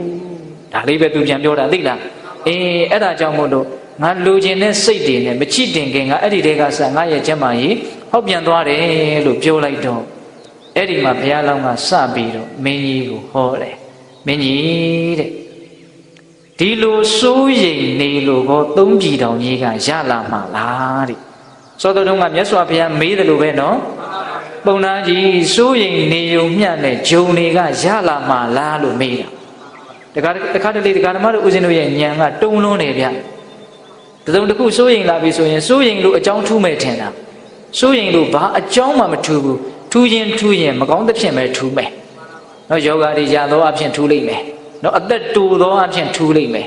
လူရုပ်မပေါ်သောအဖြစ်ထူးလိမ့်မယ်ဗျာ ဟုတ်လားကောင်းတဲ့ဘက်ကတော့ဘာအကြောင်းမှမထူးနိုင်ဘူးဟုတ်လားအေးအဲ့ဒါလို့မင်းကြီးစိုးရိမ်နေုံမြနဲ့မင်းကြီးသုံးပြည်တောင်ရမှာလားမရနိုင်ဘူးအဲ့ဒီမှာဘုရားလောင်းကမင်းကြီးစဉ်းစားပါအဲ့ဒီသုံးပြည်တောင်အခုဗာရာဏသီပြည်ကြီးတင်မင်းကြီးမှာလုံလောက်နေပါပြီအဲ့ဒီသုံးပြည်တောင်ရလို့လေးပြည်တောင်ဖြစ်သွားပြီဆိုတော့ရောမင်းကြီးမှာထမင်းအုပ်ကြီးလေးအုပ်တခါတည်းစားမှာလားမေးတာနော်ဝစ်လဲတော်လေးစုံကိုတပြိုင်နက်တည်းဝစ်မှာလားနန်းတော်ကြီးလေးခုမှာတပြိုင်နက်တည်းနေမှာလားအင်မတန်အခြေခံကြတဲ့မိကုန်းနေလို့ထင်တယ်နော်များအောင်ဆိုပြီးတော့ကြိုးစားကြတာအဲ့ဒီများလာတာတွေကများလာပါပြီဆိုတော့ဘာဆက်လုပ်မှလဲဆိုတော့ဖြေစရာသိပ်ပြီးတော့မရှိအဲ့ဒီမှာမင်းကြီးကနည်းနည်းစဉ်းစားတာပြုတော့မှဘုရားလောင်းကအဲ့ဒီမှာဂါထာ၈ဂါထာနဲ့မင်းကြီးကိုတရားဟောတာနော်ဘုရားလောင်းကတရားဟောတာနော်စိတ်ကြောင့်ဖြစ်တဲ့ယောဂါကိုစိတ်နဲ့ပဲပြန်ပြီးတော့ကုစားနိုင်ဖို့အတွက်စိတ်ထဲမှာမှန်ကန်တဲ့အတွေးတွေပေါ်လာအောင်စကားနဲ့ဖန်တီးရတာပေါ့ဟုတ်လားအေးအဲ့ဒီမှာဘုရားလောင်းကမင်းကြီးတဲ့ဘုရားလောင်းပြောတဲ့စကားတွေကိုဦးဇင်းတို့ဗမာလူလေးပဲပြောမယ်နော်မင်းကြီးတဲ့ကာမဝတ္ထုပစ္စည်းတွေဆိုတာပြည့်စုံရင်ဝမ်းသာရသလောက်မပြည့်စုံရင်အင်မတန်ဆင်းရဲရတယ်ပျက်စီးရင်အင်မတန်ဆင်းရဲရတယ်တခါတလေကြတော့ပြည့်စုံနေပါလျက်ခင်နဲ့ပိုးပြီးတော့ပြည့်စုံခြင်းနဲ့စိတ်တွေနဲ့ကြိုးစားတဲ့အခါမျိုးမှာဥပမာလေးနဲ့သူကပြောတာຫນွေကမှာရေငတ်တယ်လို့မျိုးဖြစ်တတ်တယ်တဲ့နောက်တခါယူမိုင်းများလောဘတွေသိကြီးလာပြီဆိုရင်ຫນွေကမှာရေငတ်တယ်လို့မျိုးတဲ့စဉ်းစားကြည့်နော်ပေးတဲ့ဥပမာသိကောင်းတယ်ဟုတ်လားအေးຫນွေကမှာရေငတ်တယ်လို့မျိုးမသက်သာတဲ့သဘောတွေရှိတယ်ဒါကြောင့်အလိုဆန္ဒတွေကိုချိုးနှိမ်ရမယ်ဉာဏ်နေတဲ့ပုဂ္ဂိုလ်တွေဟာအလိုဆန္ဒတွေကိုမချိုးနှိမ်တဲ့အတွက်ကြောင့်နွားပေါက်စလေးရဲ့ခေါင်းမှာပေါက်လာတဲ့ဥကြိုဟာတဖြည်းဖြည်းနဲ့ရှည်လျားလာတယ်လို့မိုက်မဲတဲ့ပုဂ္ဂိုလ်တွေဟာလည်းပဲအလိုဆန္ဒတွေဟူသောဥကြိုတွေဟာတဖြည်းဖြည်းနဲ့ရှည်ထွက်လာတယ်အသက်ကြီးလေမိုက်လေလို့ပြောတာဉာဏ်နဲ့မထိန်ချုပ်နိုင်ဘူးဆိုရင်လေကဝံဝသိင်္ဂိနောသိင်္ဂံဝဋ္ဌမာနတ္တဝဋ္ဌတိဧဝမန္တတဘောတတဘာလတအဝိဇာနတောဘိယောတဏပိပါတာသဝဋ္ဌမာနတဝဋ္ဌတိတဲ့မင်းကြီးလာတဲ့နွားလေးရဲ့ခေါင်းကဥကြိုဟာတဖြည်းဖြည်းနဲ့ကြီးလာလေးရှည်လာလေးရှည်တယ်လို့မျိုးနော်အဝိဇာနတောသိမြင်နားလည်မှုမရှိတဲ့ဘာလတမိုက်မဲတဲ့မန္တတဉာဏ်ပညာနှုတ်နေတဲ့ပုဂ္ဂိုလ်မှာပိပါတတဆာလောင်မှုသိခြင်းတွေတဏှတ်တလိုခြင်းမမောမှုတွေဟာဘိယောတိုးလာတယ်တဲ့ပြောတာမှစကားကိုသုံးလုံးဆက်ပြောတာနော်ဧဝံမန္တတပောတတဘာလတအဝိဇာနတောတဲ့နော်အဝိဇာနတောလောကကြီးမှာတဘာဝကြဘလို့တွေးရမယ်ဟုတ်လားလောကကြီးမှာအကျိုးတဲ့အကြောင်းနဲ့ဘလို့စဉ်းစားရမယ်ချမ်းသာအောင်ဘလို့တွေးရမယ်လို့သိမြင်နားလည်ခြင်းမရှိတဲ့လူတွေနော်ဘာလတမိုက်မဲတဲ့လူတွေနော်မန္တတဉာဏ်ပညာနှုတ်နေတဲ့ပုဂ္ဂိုလ်တွေဟာတဲ့ဘိယောတိုးလာတယ်ဘာတွေတိုးလာတယ်ဆိုတော့တဏှာပိပါတနော်တဏှာဆိုတာကလိုချင်မမောတာပိပါတဆိုတာကကြတော့သူကပိုဆိုးတဲ့သဘောပေါ့ဗျာရေစားတယ်လို့မျိုးရေငတ်တယ်လို့မျိုးကိုသူကဆာလောင်မှုတ်သိတာပိပါတဆာလောင်မှုတ်သိတာနော်အဲ့ဒါလိုမျိုးအလိုဆန္ဒတွေဆာလောင်မှုတွေပဲနွားကြိုကလေးရှိတယ်လို့ရှည်လာတာအဲ့ဒီမှာဘုရားလောင်းကဘာဆက်ပြောဆိုမင်းကြီးတဲ့တကယ်တမ်းစိတ်ဆိုတာအာယုန်နေနဲ့ကာမအာယုန်နေနဲ့ပြည့်အောင်ရောင်ရဲအောင်ဘယ်နည်းနဲ့မှပြုလို့မရပါဘူးတဲ့စိတ်ကိုအာယုန်နေနဲ့ကျဉ်တ်စေမယ်နှစ်သက်စေမယ်ရောင်ရဲစေမယ်လို့ဘယ်တော့မှရှားရိုးထုံးတာမရှိစိတ်ဆိုတာတကယ်တမ်းကတော့အတိညာဉ်နဲ့သာပြည့်ရိုးထုံးတာရှိတယ်တဲ့နော်ဒီစကားလေးကိုဦးဇင်းကအင်မတန်သဘောကျတယ်ဒကာဓမ္မတို့ဦးဇင်းတို့ရဲ့စိတ်ပြည့်ဝဖို့ဆိုတာနော်စိတ်ထဲမှာပြည့်ဖို့ဆိုတာအတိညာဉ်နဲ့ဖြည့်မှသာလည်းပြည့်တဲ့သဘောရှိတယ်နော်အေးကာမအာယုန်နဲ့ဖြည့်မယ်ဆိုတော့ကြိုက်တဲ့လောက်ဖြည့်ဘယ်တော့မှပြည့်ဝတယ်ရောင်ရဲတယ်ဆိုတာမရှိနိုင်ဘူးပြည့်တယ်ဆိုတာဘယ်တော့မှမရှိဟုတ်လားအေးတကယ်တမ်းစိတ်ရဲ့ပြည့်ဝခြင်းဆိုတာဘာရှိမှဖြစ်မှာလဲအတိညာဉ်ရှိမှပြည့်ဝမှာနော်အာယုန်လေးကြောင့်စိတ်ဘယ်တော့မှမပြည့်ဝနိုင်ဘူးရပြီးရင်ရခြင်းရင် ရပြီးရင်ရခြင်းချင်းဒါကြောင့်လောဘကိုမီးလို့လောဘမီးလို့မဟုတ်ဘူးလားဟုတ်တယ်မီးဆိုတာပူတဲ့သဘောကောမရှိဘူးလားပူတဲ့သဘောမျှလေးတင်တူလို့အလိုဆန္ဒတွေကိုမီးလို့ပြောတာမဟုတ်ဘူး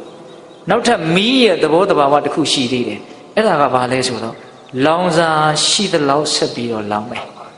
နော်လောင်စာမရှိနေသမျှတော့ဆက်ပြီးတော့ဗာလဲလောင်နေမှာအဲ့ဒါလိုပဲလောဘဆိုတဲ့သဘောဟာအာယုံရှိသလောက်ကိုဗာလဲရခြင်းရနိုင်ခွင့်ရှိသလောက်ဆက်ပြီးတော့ရခြင်းမရက်ဘူးမရက်ဘူးမိကလောင်စာရှိနေရင်မရက်တဲ့သဘောရှိတယ်အဲ့ဒါလိုပဲလောဘဆိုတာလည်းပဲရလေလိုလေအိုတစီဆိုတဲ့သဘောမျိုးပေါ့နော်အေးလောဘမီးဆိုတာအဲ့ဒီအဓိပ္ပာယ်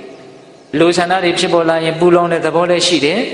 မရက်တဲ့သဘောလည်းရှိတယ်လို့နားလည်ရမယ်ဟုတ်လားဒါကြောင့်ဘုရားလောင်းကပြောပြတာအာယုန်နေနဲ့ဒီစိတ်ကိုရောင်ရဲအောင်မလုံနိုင်ဘူးနော်လူကျင်တာတွေကိုဖြည့်ပေးမယ်ဆိုတဲ့နီးနဲ့ဘယ်တော့မှမပြည့်ဘူးလို့ပြောတာနော်တကယ်စင်စစ်စိတ်ကိုပြည့်ကျင်တယ်ဆိုရင်ဘာရှိမှပြည့်မှာလဲအသိဉာဏ်ရှိမှပြည့်မှာအသိဉာဏ်ရှိမှပြည့်မှာနော်ဒါကြောင့်မြတ်စွာဘုရားကဘုရားဖြစ်တော်မူတော့အသိဉာဏ်ဒီသာလျင်အလုံးကိုပြည်လေစေတယ်ဟုတ်ရဲ့လားအေးဒီမှာတော့ဘုရားလောင်းဘဝလေးနဲ့သူပြောထားတာပါဟုတ်လားအေးအာယုန်နေနဲ့ရောင်ရဲခြင်းကမစွမ်းနိုင်ဘူးအသိဉာဏ်ဒီသာနဲ့စိတ်ကိုပြည့်ဝစေတယ်ဟုတ်လားအဲ့ဒီမှာဘာဆက်ပြီးတော့ပြောလဲဆိုတော့ဘုရားလောင်းကမင်းကြီးတဲ့ဒီဖနှက်ချုပ်တဲ့ပုဂ္ဂိုလ်တွေဟာဒီတရေပြားကိုဖနှက်ပုံတိုင်းကလေးချပြီးတော့ထက်လှစွာသောဓာတ်နဲ့လှိဖြတ်ပြီးတော့မလိုအပ်တဲ့အရာတွေကိုဘာလို့ပြစ်လိုက်တယ်လဲထုတ်ပြလိုက်တယ်လှိထုတ်ပြလိုက်တယ်နော်အဲ့ဒါလို့လှိထုတ်ပြစ်တယ်လို့မျိုးကိုယ့်ရဲ့ဘဝမှာလည်းပဲမလိုလားအပ်တဲ့အရာတွေကိုအရင်ဖယ်လှိထုတ်ပြီးတော့ပြစ်တဲ့တဲ့နော်ပရိကဏံဥပါဟနတဖနှက်ချုပ်တဲ့ပုဂ္ဂိုလ်တွေဟာအဲ့ဒီတရေပြားကိုမလိုအပ်တာတွေကိုလှိထုတ်ပြစ်လိုက်တယ်လို့မျိုးယံယံဇဟတိကာမိနတန္တံတံပစ္စတိဒုက္ခသဗ္ဗင်စီဒုက္ခကာမတ္တအလုံးစုံသောချမ်းသာကိုရချင်ရင်အလုံးစုံသောကာမကိုစွန့်ရနော်အဲ့ဒီမှာဘုရားလောင်းပြောတာလေးကိုဦးဇင်းကနည်းနည်းလေးအသေးစိတ်ပြီးတော့ဒီကာထာလေးမှာပြောကျင်သေးတယ်နော်ယံယံဇဟတိကာမိနတန္တံတံပစ္စတိဒုက္ခဒီစကားလေးအကျဉ်ကာမကိုစွန့်တယ်စွန့်လောက်သောချမ်းသာကိုရတယ်နော်ဦးဇင်းတို့တရားကောင်းစဉ်တတ်ထားတာလေးကဒီအဓိပ္ပာယ်လေးကိုဦးဇင်းကသဘောကျလို့တရားကောင်းစဉ်တတ်ထားတာနော်ယံယံဇဟတိကာမေနတန္တံတံပစ္စတိဒုက္ခဆိုလိုတာကကာမကိုတမတ်သားစွန့်တယ်ဆိုရင်တမတ်သားချမ်းသာကိုရမယ်ဟုတ်လားကာမကိုတစ်ချက်သားစွန့်မယ်ဆိုရင်တော့တစ်ချက်သားချမ်းသာကိုရမယ်ဒါကတော့ပုထုဇဉ်တို့ရဲ့ဉာဏ်နဲ့ယာနုမြစ်သဘောကျကောင်းမှလည်းကြမယ်ပေါ့ဗျာသို့တော်မြတ်စွာဘုရားကတော့ဒီတိုင်းဟောထားတာဘုရားရဲ့အာလုံသိတော်မူမြင်တော်မူတဲ့သဗ္ဗညုတဉာဏ်ကိုပိဋကပေါင်းသူတော်ကောင်းတို့ယုံကြည်သောအားဖြင့်ဩဘုရားကဟောတယ်တစ်ချက်သားစွန့်ရင်တစ်ချက်သားချမ်းသာတယ်ဆိုပါလားဒါကလေးကိုပိဋကတို့ရဲ့တရားတရားကယုံကြည်မှုကဥစဉ်တို့တဲ့တာကောင်းတာလိမ့်မယ်နော်ဒါကပြောလို့မရဘူးဟုတ်လားကိုယုံကြည်ရင်ယုံကြည်တဲ့လောက်လက်တွေ့လုပ်ကြည့်လို့မရဘူးလားရတယ်ဒါလက်တွေ့စမ်းဖို့အတွက်ဒါဟိုလိုပြောရရင်တော့သိပ္ပံစကားနဲ့ပြောမဆိုဖော်မြူလာတွေပဲဗျနော်ဘာနဲ့ပေါင်းလိုက်ရင်ဘာဖြစ်မယ်ဤပညာတစ်ခုခုသိမယ်ဆိုရင်သိတံဖို့ရှိတာပဲနော်အခုဒါဤပညာချမ်းသာခြင်းတဲ့ပုဂ္ဂိုလ်အတွက်ဤပညာပဲချမ်းသာတစ်ချက်သားရခြင်းကာမကိုတစ်ချက်သားစွန့်ရမယ်နော်ချမ်းသာကိုတရားဖို့ရခြင်းကာမကိုတရားဖို့စွန့်ရမယ်ယံယံဇဟတိကာမိနတန္တံတံပစ္စတိဒုက္ခနော်စွန့်ရင်စွန့်တဲ့လောက်ချမ်းသာပဲဒါကြောင့်ဦးဇင်းတို့ဘယ်ပညာရှိရေးခဲ့တယ်တော့မသိဘူးအင်မတန်လည်းအသုံးတွင်တဲ့စကားလေးတစ်ခွန်းရှိတယ်လေဆရာကြီးဥရွှေအောင်သုံးထားတယ်တစစွန့်ဝဲမှလျင်ဘဝနောက်နောက်ဆက်တိုင်းကောင်းဤဆိုတာဒီအဓိပ္ပာယ်ပါပဲဟုတ်လားစွန့်ရင်စွန့်နိုင်တဲ့လောက်ချမ်းသာပဲနော်အလုံးစုံသောချမ်းသာကိုရခြင်းလေဆိုရင်တော့အလုံးစုံသောကာမကိုစွန့်ရမယ်တဲ့နော်သဗ္ဗင်္စေဒုက္ခမိတ်စေယသဗ္ဗံကာမံပရိစ္ဆစီဟုတ်လားအလုံးစုံသောချမ်းသာကိုရခြင်းလေဆိုရင်အလုံးစုံသောကာမကိုစွန့်ရမယ်ဒါကြတော့ပိုးပြီးတော့ဒကာဓမ္မတို့ဦးဇင်းတို့ပုထုဇဉ်နာနဲ့လက်ခံနိုင်ဖို့ပိုခက်မသွားဘူးလားခက်သွားတယ် ဒီမြင်တာတွေကြားတာတွေစားကြရတွေထိတာတွေဒါတွေမရှိရင်ဘယ်လိုလုပ်ချမ်းသာပါမလဲလို့တာမန်တွေးရင်တွေးရမရှိဘူးလားအေးဒါလေးတွေနဲ့လူလုံနေရတာဘယ်လိုလုပ်ချမ်းသာပါမလဲလို့စဉ်းစားကြရမရှိဘူးလားအေးသို့သောမြတ်စွာဘုရားရဲ့ကရုဏာတော်မြတ်စွာဘုရားရဲ့ပညာတော်တကယ်သိတော်မူတယ်တကယ်လည်းပဲကြီးပွားချမ်းသာစေခြင်းနဲ့မဟုတ်ဖဲနဲ့မပြောပါဘူးဟုတ်လားစွန့်ရင်စွန့်နိုင်တဲ့လောက်ချမ်းသာတယ်အားလုံးကိုစွန့်မယ်ဆိုရင်တော့ပြီးပြည့်စုံတဲ့ချမ်းသာကိုရမယ်တကယ်ဘုရားရဟန္တာသူတော်ကောင်းကြီးတွေကအားလုံးကိုစွန့်သွားလို့ပြီးပြည့်စုံတဲ့ချမ်းသာကိုရသွားတာဟုတ်လားဒါကြောင့်ဦးဇင်းတို့ဓမ္မပဒပါဠိတော်မှာလည်းရှိပါတယ်အနည်းငယ်မြတ်သောချမ်းသာကိုစွန့်လို့ကြီးကျယ်သောချမ်းသာကိုရမယ်ဆိုတာကိုသိနေတယ်ဆိုလို့ရှိရင်ပညာရှိတဲ့ပုဂ္ဂိုလ်ဟာအဲ့ဒီအနည်းငယ်မြတ်သောချမ်းသာကိုစွန့်နိုင်ရမယ်လို့မြတ်စွာဘုရားဟောတာမရှိဘူးလားမတ္တဒုက္ခပရိစ္ဆာကပတ္တိစီဝိပုလံဒုက္ခစစီမတ္တဒုက္ခတိရောတံပတ္တိဝိပုလံဒုက္ခလို့နော်အနည်းငယ်မြတ်သောချမ်းသာကိုစွန့်လို့ကြီးကျယ်ပြန့်ပြောတဲ့ချမ်းသာကိုရမယ်ဆိုတာကိုတေချာပေါက်မြင်ထားတယ်ဆိုလို့ရှိရင်ဒီအနည်းငယ်မြတ်သောချမ်းသာကိုဘာလို့နိုင်ရမလဲစွန့်နိုင်ရမယ်စွန့်နိုင်ရမယ်ဟုတ်လားအေးအဲ့ဒီတော့ဘုရားလောင်းကသေသမားဟာထလစွာသောဓာတ်နဲ့မလိုအပ်တဲ့သေအစိတ်ပိုင်းကိုလှီးထုတ်ပြစ်တယ်လို့မျိုးအစပိုင်းမှာမလိုလားအပ်တဲ့ကာမတွေကိုတတ်နိုင်တယ်မြတ်တတ်နိုင်တယ်မြတ်စွန့်ပြီးတော့နောက်ဆုံးစွန့်နိုင်တယ်ဆိုလို့ရှိရင်စွန့်နိုင်တယ်လို့ချမ်းသာဒုက္ခကိုရနိုင်မယ်လို့အဲ့ဒီမှာဘုရားလောင်းကအဲ့ဒီဂါထာကို၈ခုမြောက်ကာမနဲ့ပတ်သက်ပြီးတော့ဟောတာအဲ့ဒီဂါထာလည်းဟောလည်းပြီးရောအဲ့ဒီဘုရင်ကြီးဟာသဘောတဘာဝတွေကိုအတော်အတန်နားလည်ပြီးတော့သူ့ရဲ့ယောဂဝေဒနာတွေဟာသက်သာရာပျောက်ကင်းရာကိုရတယ်အဲ့ဒီမှာသူအင်မတန်ကျေးဇူးတင်တယ်ဒီလူလင်ကိုဩငယ်တာအသိဉာဏ်ကြီးလိုက်တာအင်မတန်ကျေးဇူးတင်တယ်ကျေးဇူးတင်တဲ့အတွက်ကြောင့်သူကဘာလုပ်လဲဆိုတော့ဟုတ်ပြီတဲ့မင်းကြောင့်ငါသက်သာရာကိုရပြီအလိုဆန္ဒတွေရှိရင်ရှိသလောက်ပင်ပန်းဆင်းရဲတယ်ဆိုတာငါသိအလိုဆန္ဒတွေကိုလျှော့ရင်လျှော့နိုင်တဲ့လောက်ဆင်းရဲတွေလည်းလျော့သွားတယ်ဆိုတာငါသိပြီဒါကြောင့်မင်းကိုငါပူဇော်ပါရစေမင်းရှစ်ဂါထာဟောတဲ့အတွက်ကြောင့်တဂါထာကို1000လုံးနဲ့မင်းကိုငါအတပြား8000ပူဇော်ပါမယ်ဆေးဘိုးဝါကယူပါတဲ့ဟုတ်လားအဲ့ဒီလိုပြောတော့ဘုရားလောင်းကမင်းကြီးတဲ့ငါ8000လည်းမရခြင်း1000လည်းမရခြင်းဘူး3သိန်းလည်းမရခြင်းဘူးတကယ်စင်စစ်တော့မင်းကြီးကိုဟောတဲ့နောက်ဆုံးဂါထာရဲ့အဆုံးမှာငါဟာလေဟောဒီထီးပြူကိုကြည်ပြီးတော့ငါဇံအဘိညာဉ်ကိုရတယ်ကာမရာဂကိုဝိခံမနပဟံနဲ့သူပယ်ရှားနိုင်တယ်ပေါ့နော်သမုဒ္ဒေတာပဟံမဲ့ညာဘုံညာနဲ့တော့သူမပယ်နိုင်ပါဘူးနော်အေးအဲ့ဒါလိုကာမရာဂကိုသူဇံနဲ့ခွာနိုင်ပြီဆိုတော့အင်မတန်ချမ်းသာတဲ့ချမ်းသာကိုရတဲ့အတွက်ကြောင့်ဒီငွေကြီးချမ်းသာကိုသူမမောတော့ဘူးနော်ဒါကြောင့်မင်းကြီးဒီတာနဲ့ချမ်းသာစွာနေရပါလေတော့ဆိုပြီးတော့ဘုရားလောင်းကဟိမဝန္တာကိုအဲ့ဒါလူဝတ်နဲ့ကောင်းကင်ကနေပြန်သွားတာဗျနော်ဟိမဝန္တာရောက်မှသူရတေယဟန်ဝတ်ပြီးတော့ရှောမကြတဲ့ဇံအဘိညာဉ်နဲ့တကွနောက်ဆုံးဗြဟ္မပြည်ကိုလာတယ်ဆိုပြီးတော့ဘုရားလောင်းကအဲ့ဒီကာမဇတ်ကိုဒီကုန်းချုပ်တယ်အဲ့ဒီဘဝတုန်းကလည်းပဲဒီပုံနာကြီးကိုငါသက်တာရစေခဲ့ဘူးတဲ့မြတ်စွာဘုရားက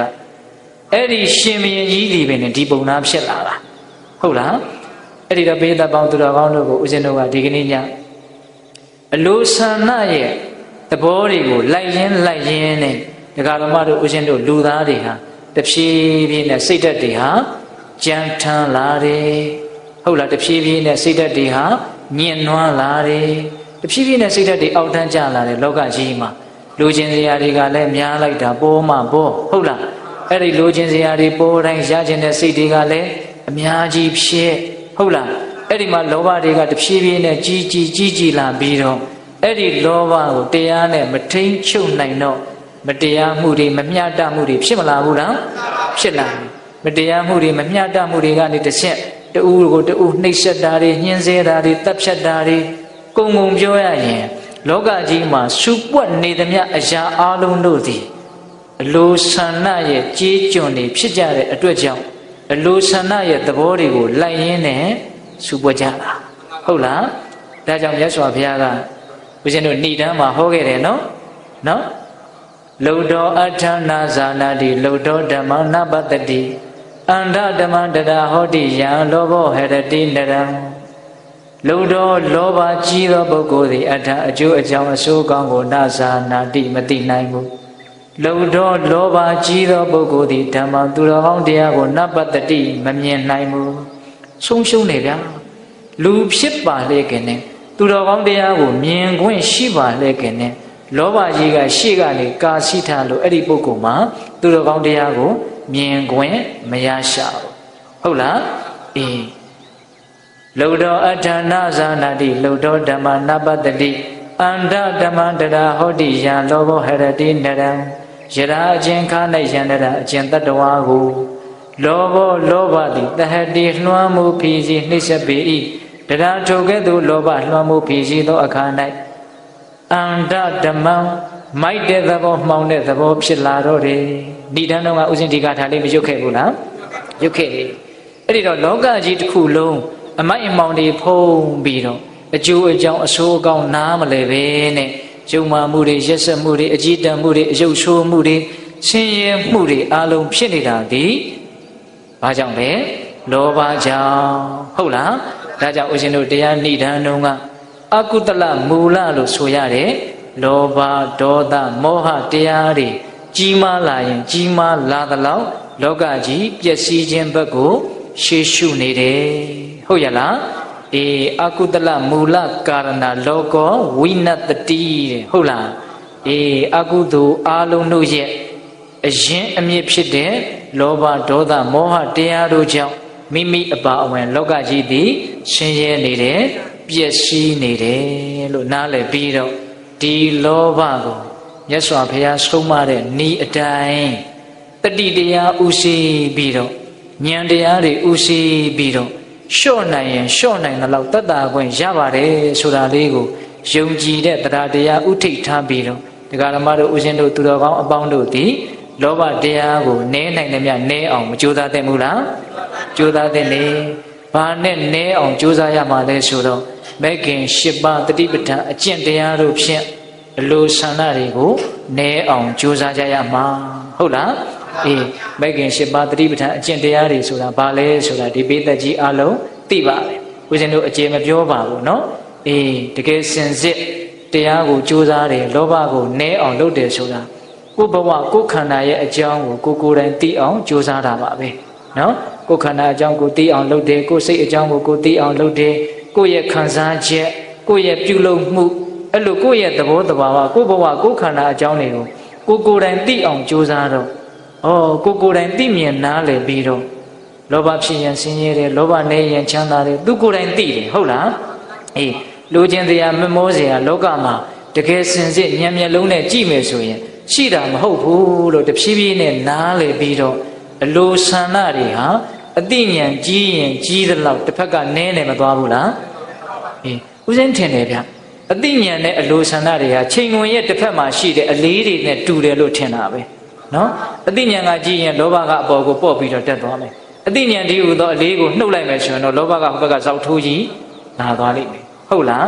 အေးဒါကြောင့်အဲ့ဒါကိုဒကာဓမ္မပေါင်းသူတော်ကောင်းတို့နားလည်ပြီးတော့လောကရဲ့အကြောင်းဘဝရဲ့အကြောင်းကာမရဲ့အကြောင်းကိုသိတဲ့အသိဉာဏ်တွေကိုများလာအောင်ကြိုးစားသင့်ဘူးလားကြိုးစားသင့်လေ